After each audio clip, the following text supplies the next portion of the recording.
नमस्कार. आज मी आईवर एक कविता म्हणणार आहे, तर ऐकूया. आज म्हटलं स्वतःला जाब विचारावा, आज म्हणालो स्वतःला जाब विचारावा.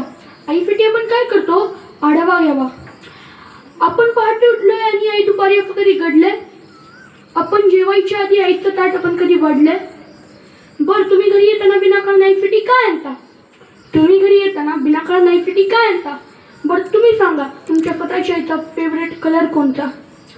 देवा, आईला हवं ते मिळू दे अशी कधी प्रार्थना केली आहे? देवा, आईला हवं ते मिळू दे अशी कधी प्रार्थना केली आहे? पाहिलं का, आई कधी शेवटची ऑनलाईन आली आहे.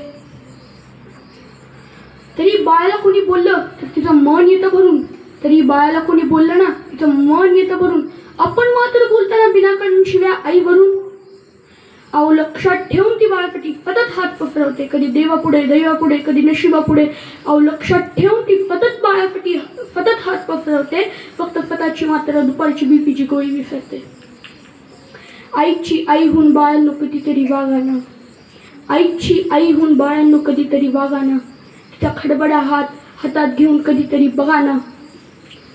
कितीही कर्तृत्व गाजवात झेप कमी पडते, आईने कडेवरच घेतल्यावर आपली उंची वाढते. कितीही कर्तृत्व गाजवात झेप कमी पडते, आईने कडेवरच घेतल्यावर आपली उंची वाढते.